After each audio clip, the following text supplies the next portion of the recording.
Z Lili pokažemo enostavno vajo, ki je namenjena sproščanju mišic tega predela, torej zgornji del vratu, tukaj okrog lopatic. Zadevo se izvaja počasi, dobro je, da imamo mir in da se dobro skoncentriramo. Naslonimo se na steno z obema rokama, približno v širini ramen in tudi v višini ramen približno. Pogled je usmerjen direktno naravnost v steno.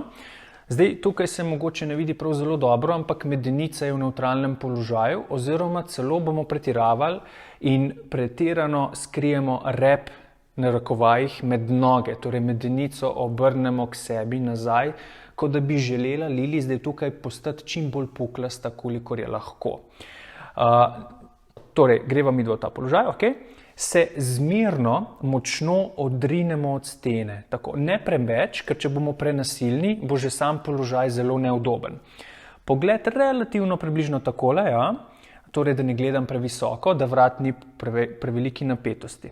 Ta položaj zadržim. Ko sem v tem položaju, spodnji del reber z izdihom potisnem navzdol, tako da sem še bolj puklast. Ta položaj zdaj zadržim in zdaj skozi nos poskušam vdihniti relativno globoko, ne bo šlo prav veliko, točno v ta del, kjer zdaj kažem, kjer smo puklasti, kot da bi želel svoj vdih usmeriti sem nazaj, tukajle.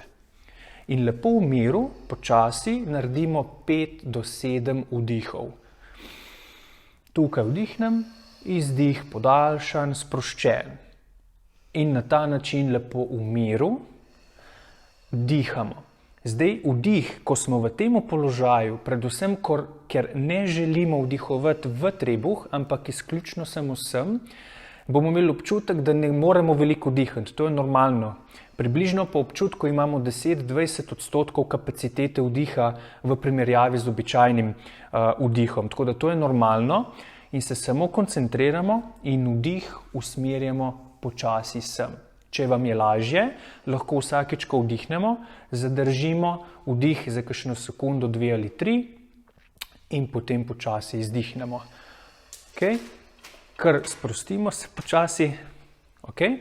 Zdaj, vmes, ko vdihnemo, si nekako predstavljamo, da s tem vdihom na nek način razširimo tako kosti rebra, kot tudi mišice, ki so tukaj napete čez. Tako da vse skupaj nekako, kot da bi z izdihom nežno raztezali neke določene mišične strukture.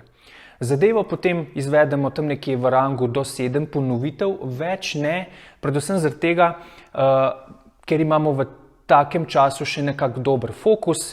Če to delamo predolgo, nam že zbeži fokus in potem vdih ni usmerjen več tja, kamor želimo.